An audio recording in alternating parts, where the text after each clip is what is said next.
María Corina Machado, después del cierre de los comicios, dijo: son las 6 de la tarde, llegó la hora. Y de estos datos, si no hay gente en la cola, hay que cerrar las mesas. Es el momento de que tú puedas ver cómo se cuenta tu voto, papelito por papelito. A todos los testigos tienen derecho a llevarse el acta. Estos son datos para quienes hoy son testigos en la mesa, Sí. Atención, tienen derecho a llevarse el acta, lo pone en mayúscula. El acta es la prueba. Asegúrate de tenerla y seguir el protocolo del comando. Vos acá asentías, ¿no, Alejandro? Vos ibas a estar ahí como vedor. Creo que ya tenías visto más o menos lo que los testigos tenían que hacer. ¿Esto El acta por es qué, clave, ¿por qué ¿no? lo Igual marca esto- tanto Corina Machado? No, bueno, primero, cuando hacemos elecciones, yo estaba pensando en las elecciones de nosotros. Sí. Este es el clásico mensaje de fin de cierre de los comicios, Sí. en la que le recordás a todos lo que le estuviste enseñando y explicando Sí, a sí, todos. sí. Los alentás un poco y les recordás los deberes que tienen que hacer, ¿no? Esto es cuando me está generando cosquilleo porque me dan ganas. A mí me gusta mucho fiscalizar las elecciones. Claro, hubieses querido estar ahí, Y lógicamente. este es el... Sí, no hubiera podido fiscalizar. No, yo, pero digamos, bueno, estar ahí en ese- pero sí. Estos Ahora, son los ahora empieza la fiscales. verdadera batalla, Claro. digamos.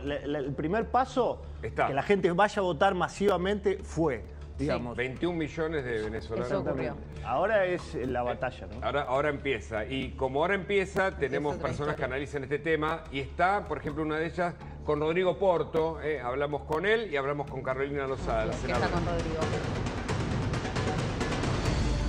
Sí, estoy con Luis Danedó, vicepresidente de la UCR, chicos, y también con la senadora Lozada. Los dos tienen retorno para que puedan dialogar. Recién llegaron. También estuvo Sper. Se espera también la presencia de la ministra de Seguridad, Patricia Burrich. Todos aquí en la puerta de la Embajada de Venezuela Sí. en la ciudad de Buenos Aires.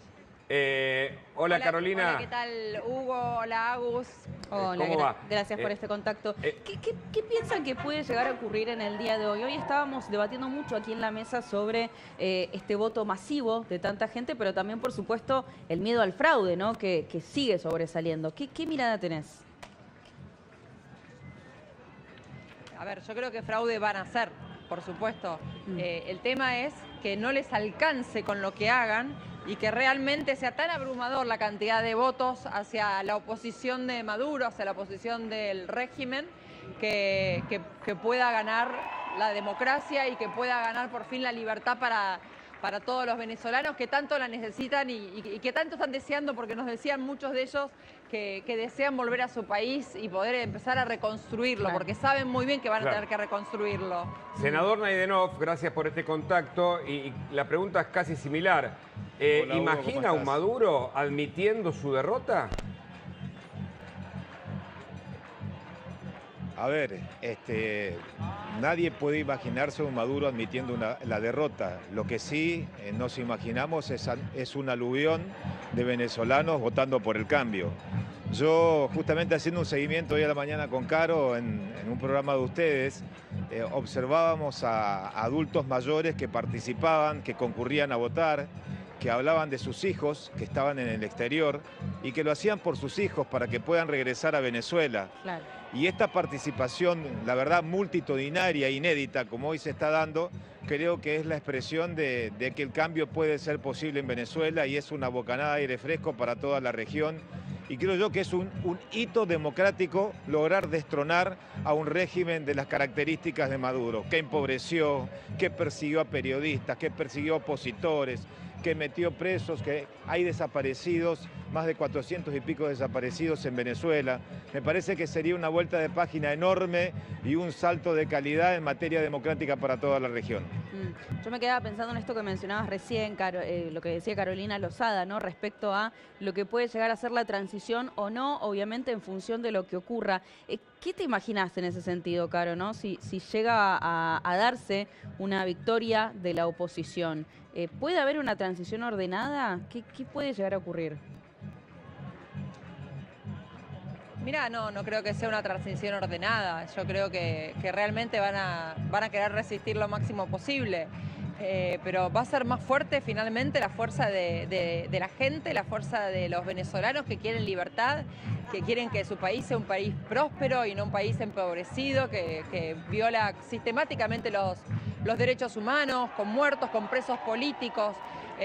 A ver, no te olvides que el primer fraude ya podemos decir que es el hecho de que ya solamente en Argentina hay 200.000 o más, 200.000 venezolanos y apenas unos miles pudieron votar. Entonces date cuenta que obviamente que están dispuestos a todos con tal de no dejar el poder, pero creo que los venezolanos esta vez pueden llegar a... Hay mucha... Mira, si vos estás acá se respira esperanza en la gente.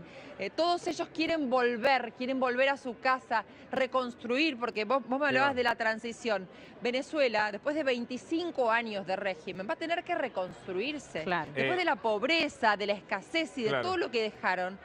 Sí, Hugo.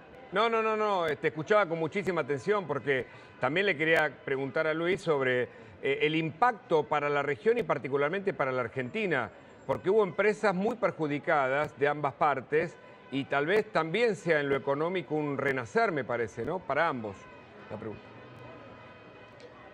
Sí, para nosotros, en el marco de las relaciones bilaterales, ni hablar. Hay que acordarse que en la etapa nefasta del kirchnerismo en la Argentina, las valijas de Antonini, los barcos de PDVSA, los negociados, el pacto inclusive con Irán, que tuvo como uno de sus interlocutores a la propia Venezuela o al régimen de Maduro.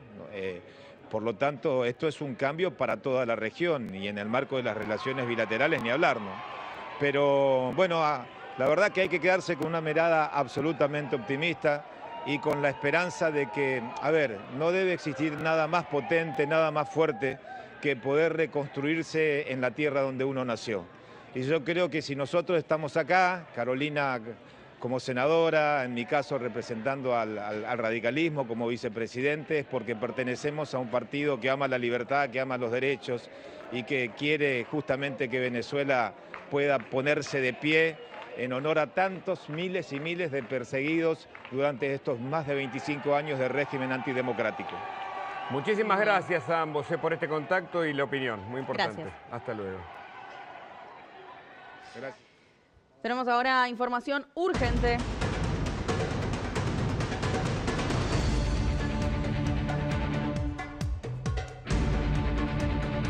Nos vamos rápidamente a la redacción de La Nación. Allí está Julieta Nassau, que forma parte justamente de la redacción de Internacionales del diario, con información de último momento sobre lo que está ocurriendo con el cierre de los comicios en Venezuela. Julieta, bienvenida.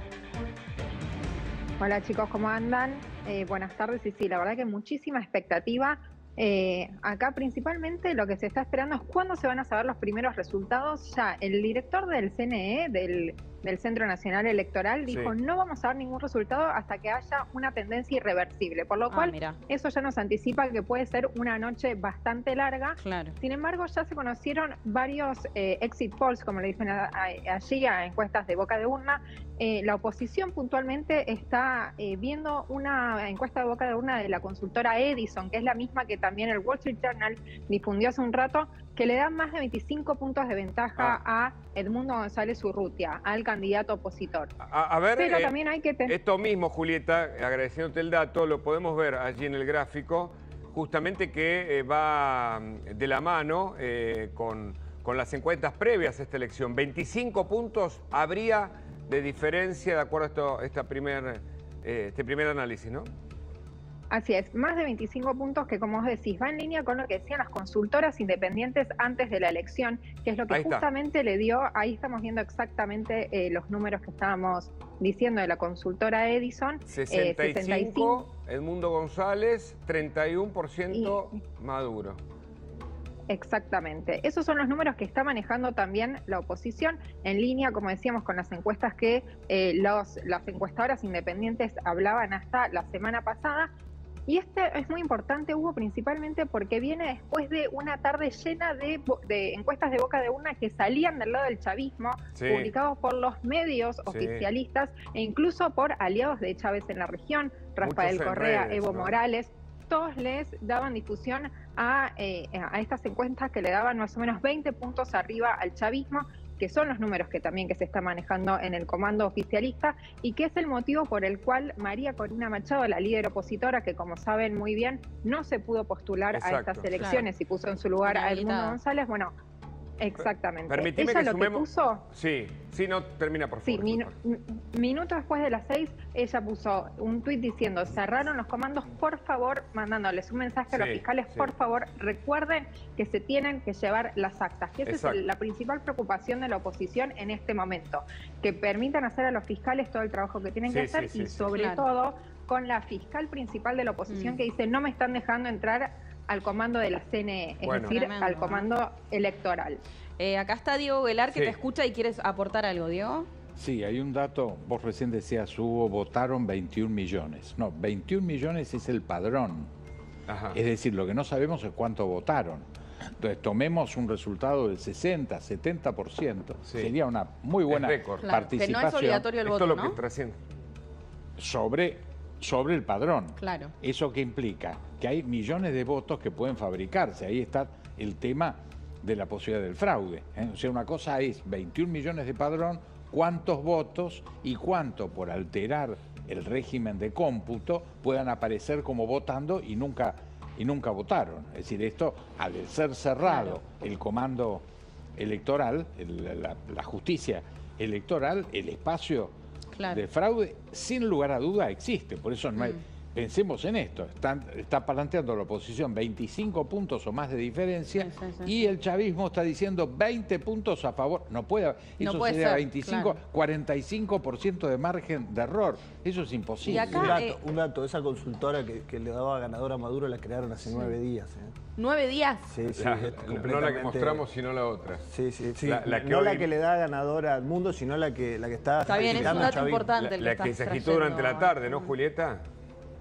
Una de las dos, así es, se terminó saliendo en uno de los medios importantes de ahí, de Venezuela, independientes, que detecta fake news diciendo justamente eso. Está creada hace 9 días, no figura en ningún lado, tiene pocos seguidores también en las redes sociales, su validez es totalmente inexistente. Aún así, como decíamos, varios líderes de la región lo estaban reposteando. Fue por eso que Edmundo González salió a tuitear que no publicaran datos falsos, etcétera. ¿Se refería a eso? Claro.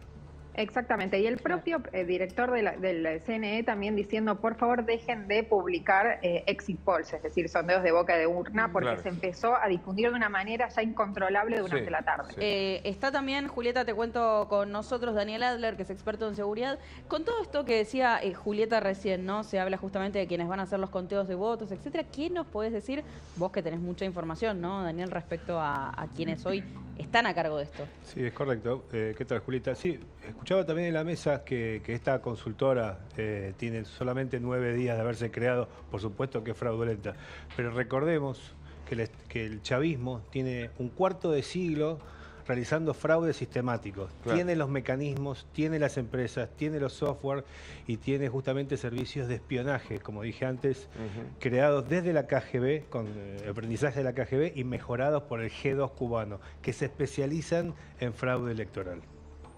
Ahora, todo eso es realmente toda una maquinaria del Estado. Tenemos una de las personas que forma parte de la oposición venezolana, es testigo, Solorzano es su apellido, y lo que está denunciando en este momento es básicamente fraude en este momento, ¿no? Problemas con los datos. Vamos a repasarlo, a ver. Para nosotros es fundamental informar al país de todos los acontecimientos que se suceden en el marco de esta campaña electoral. Sabemos que Venezuela tiene una altísima expectativa con la presencia nuestra en el Consejo Nacional Electoral y queremos informar que hasta esta hora, son las 5 de la tarde, no se nos ha permitido el ingreso al Consejo Nacional Electoral. Juan Carlos, Perkins y yo no hemos podido ingresar al Consejo Nacional Electoral. Esta mañana muy temprano estuvo Juan Carlos allí y luego se le comunicó que ya no podía tener más acceso. A mí, para nosotros... Bueno, esa es la inquietud sobre lo que puede pasar. Julieta, ¿cómo es el minuto a minuto en este recuento que ya comenzó en Venezuela? Bueno, justamente lo que se está esperando también es que termine de votar toda la gente. ¿Por qué? Porque a las 6 estaba previsto que cerraran los colegios, pero las personas que seguían haciendo la fila podían mantenerse dentro de los centros educativos para terminar de votar. Entonces, en primer lugar, que terminen de cerrar todas las escuelas y después ya que empiece el conteo del voto, que recordemos que es electrónico, por lo cual se espera que se realice de alguna manera dentro de todo rápido, y sobre todo lo que venimos diciendo y lo que veíamos en el video de recién, que es lo que les mencionaba al principio, que dejen pasar a los fiscales y que los fiscales de la oposición también puedan tener acceso a todas las actas. Sobre esto que mencionaba, Sí. escuchábamos recién a esta representante de la oposición denunciando dificultades para, por ejemplo, acceder a los datos. Alejandro, yo no sé si vos escuchaste algo, hoy la ONG Acceso a la Justicia denunciaba nuevas imposiciones, por ejemplo, del Consejo Nacional Electoral, que les ponía nuevas condiciones incluso a los testigos electorales, ¿no? Que tenían que estar inscritos, por ejemplo, en el mismo centro de votación que la mesa. Digo, cosas que no estaban habitualmente en la ley electoral y que hoy de repente se sumaban. ¿Escuchaste algo de esto? Recordemos a la gente que testigos son los fiscales, porque por ahí Claro. tienen el nombre distinto acá. Leí la misma información que vos, por eso quiero subrayar algo que dijo Diego, que le escuché decir a Carolina. Digo, no es que estamos viendo si hay fraude o no. Esto no es una elección normal, esto es un partido de fútbol donde juegan 20 contra 11 y el arco de ellos es más chiquito y todas las reglas son distintas. Digo, el fraude empezó cuando inhabilitaron a un montón, entre ellos a María Corina Machado para que sea candidata a presidente. El fraude empezó cuando no dejaste entrar a la gente al país. El fraude empezó cuando no quisiste abrir centro de votación. Sí. El fraude empezó cuando dijiste que la oposición no puede ir a la televisión, que la oposición no puede volar. O sea, María Corina Machado lo aprovechó porque terminó haciendo toda una campaña de territorio muy grande moviéndose en moto. Pero los candidatos no pueden trasladarse en avión porque los se le atentados, ocurre la censura. a Maduro, no pueden ir a la televisión. Digo, Claro. el fraude es sistémico, no es un acontecimiento que va a pasar en Venezuela que va a haber fraude o no. Entonces digo, esto que vos decís es la penúltima traba que le van a poner. Toda una maquinaria que ya Claro, digo, le cambian las reglas del juego todo el tiempo. Fíjate, la venezolana que nos decía, no pude votar porque me pusieron, la venezolana que aquí en Argentina, me pusieron unas condiciones leoninas. Pagar para tener que votar. Miremos un documento que surgió hace un ratito, recién lo comentaba Julieta, que está desde la redacción de La Nación, y que da este dato es importante, Julieta, ¿no es cierto? 65 contra 31. Y está marcando una tendencia que se corresponde con las cuentas previas, ¿no? Sí, exactamente. Es un dato que se está siguiendo muy de cerca y son números que hay que tener en cuenta también a la hora de que empiecen a salir los primeros resultados. Un dato también de último momento, la vicepresidenta de Estados Unidos, Kamala Harris, tuiteó en relación a las elecciones y dijo, la voluntad del pueblo venezolano debe respetarse. Es decir, ya empieza a haber una presión internacional para que se respete también al momento del conteo, que es lo que tiene hoy en máxima atención de toda la región. Y más allá, ¿no? También Estados Unidos, Europa, que finalmente no aceptaron que hubiera observadores europeos. Repasamos el posteo, Julieta, si te parece. Este mismo que vos citás de Kamala Harris. Que es muy importante porque habla de que hay un resultado que está a la vista y se está pidiendo el reconocimiento, ¿no? Allí Kamala Harris lo que dice es que Estados Unidos apoya al pueblo de Venezuela que expresó su voz en las históricas elecciones presidenciales de hoy. Hay que respetar la voluntad del pueblo venezolano. Esto es lo que marcabas vos, Julieta, y que es muy importante. A pesar de los muchos desafíos, vamos a continuar trabajando por un futuro más democrático, próspero y seguro para el pueblo de Venezuela. Vos fuiste embajador, Diego. ¿Qué significa un apoyo como este? Un pequeño comentario. Recién veíamos la lista. Ustedes vieron que era 60-31. Pero después, los otros 8 candidatos, 1% cada uno. 65-31. Bueno, esos 8 candidatos de a 1% fueron una maniobra inventada también como fraude, porque imaginemos que para fragmentar, ¿no? Imaginemos que hubieran tenido 3% promedio cada uno de esos 8. 24, 25 puntos daban el marco de duda de la posibilidad de armar un fraude creíble. Hay 8 candidatos que tienen 1%. Exactamente. Ahí tenés casi 10 puntos. Y que están en la nómina del régimen también. Claro, era una maniobra fraudulenta. Era para restarle, obviamente no a Maduro, era para restarle a la oposición. Julieta, ¿qué decís?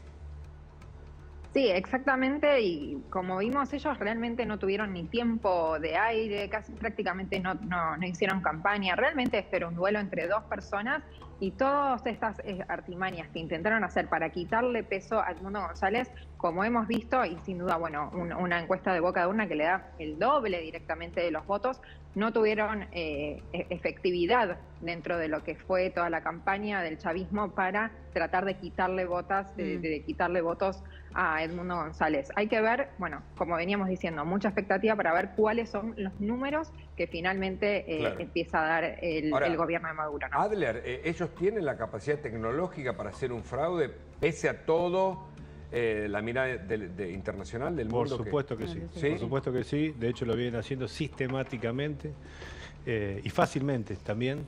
La diferencia es que ahora hay un clamor popular, una presencia también internacional, hay mucho apoyo.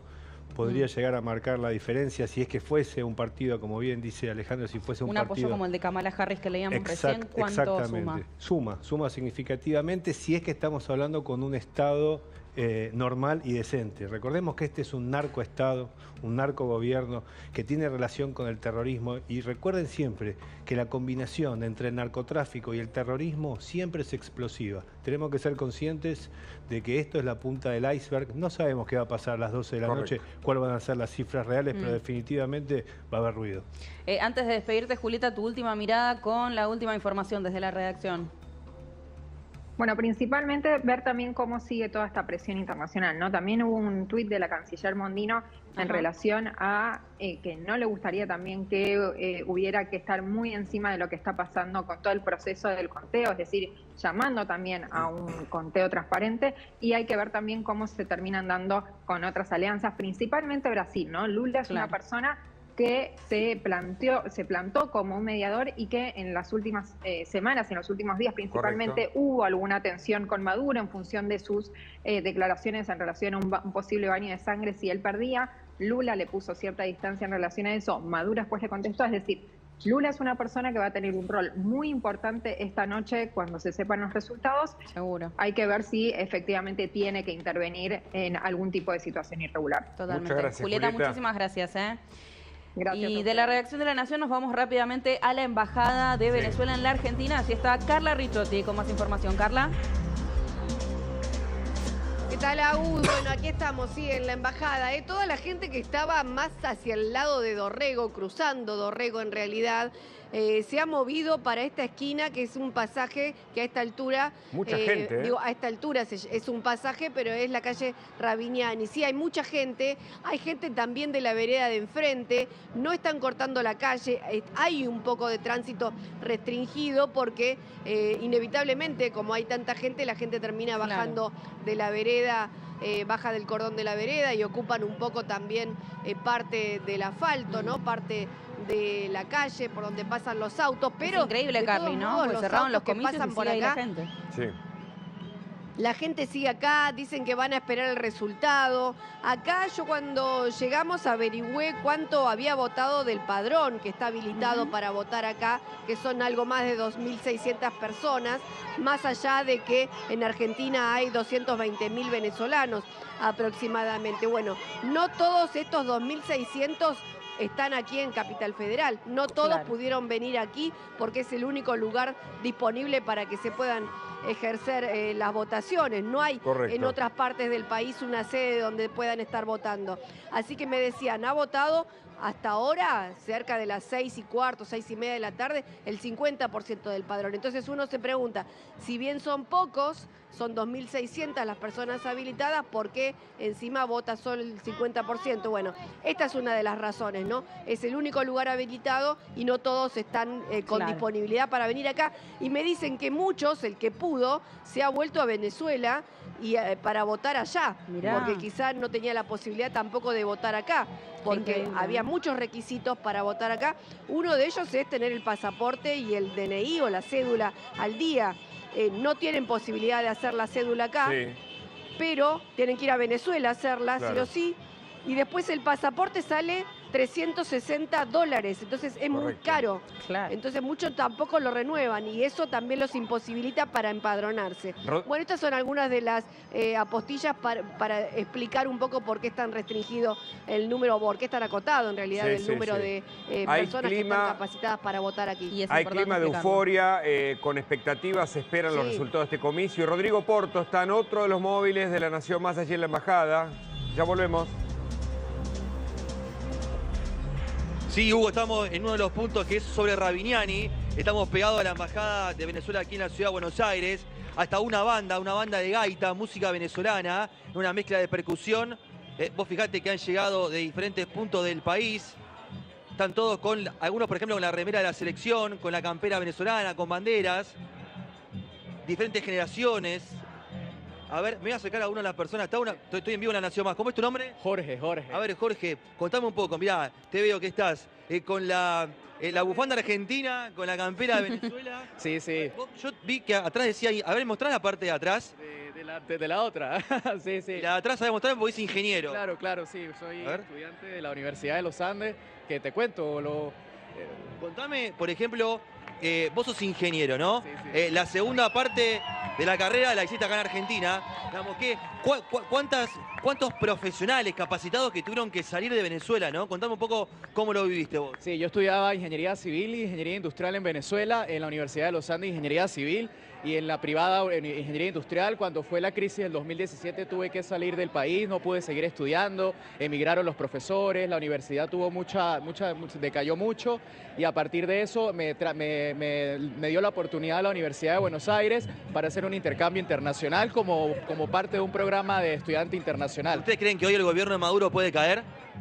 Los estudiantes y los venezolanos sabemos que eso ya sucedió. Gracias, muy amable.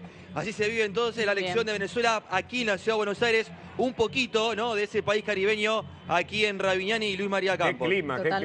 Gracias, Rodri. Nos vamos urgente a Venezuela, con información de último momento. Lo voy a saludar a Héctor Samoli Rodríguez. Él es periodista de Media Análisis, además verificador de Cotejo Info para Meta en Venezuela. Está allí desde el lugar. Le agradecemos mucho por este contacto. ¿Cómo estás, Héctor? Buenas tardes. Saludos. Buenas tardes. Buenas noches acá en Venezuela. Agradeciéndote por este contacto. ¿Cuál es la última información que tienen desde allí, desde Venezuela, en este momento, cuando ya han cerrado los comicios? Fíjate, todavía no hay un parte oficial por parte del Consejo Nacional Electoral sobre el cierre de mesas de votación, sobre los centros de votación.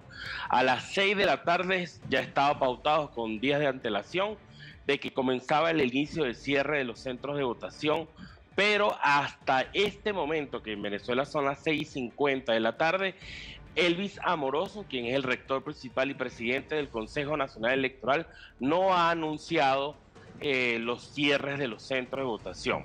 Normalmente, cuando se anuncia el cierre de los centros de votación es porque ya no hay electores en las filas, en las colas, digámoslo, para asistir al centro a votar.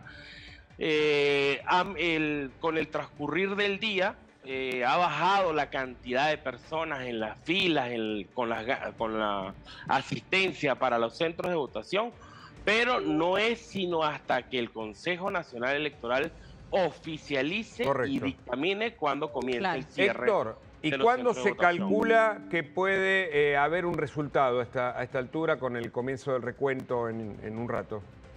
Eso de verdad es que es de las preguntas más difíciles de responder en Venezuela.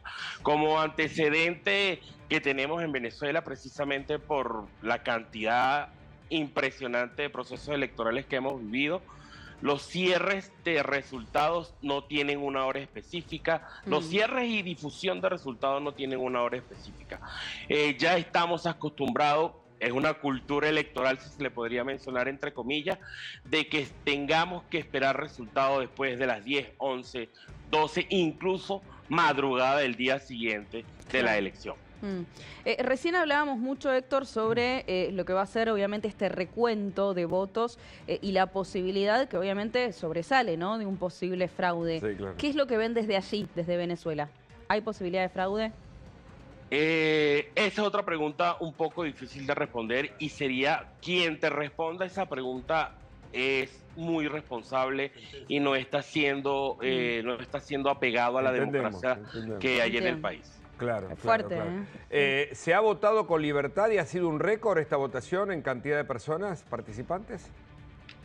Por lo que se ve, por lo que yo estuve tanteando en los centros de votación, por lo que se ve en las redes, por lo que se ve en los medios de comunicación independiente, no sé si habrá un récord porque hay muchas irregularidades en cuanto a la inscripción del registro electoral venezolano. No sé si hablemos de una cifra cuantiosa que la puede tener el expresidente fallecido Chávez, que en algún momento logró mucha cantidad de votos. Pero lo que sí les puedo asegurar es que no va a haber un porcentaje alto de abstención. Claro. Hubo mucho ánimo, mucha gente con ansias de votar y con la alegría de votar en un proceso que puede ser histórico para el país. Y sobre todo hay un clima de que esperan un resultado que esté ecuánime y acorde con la realidad que se vive en las calles. Claro. Pensaba en si hay militarización en las calles de Caracas, sobre todo.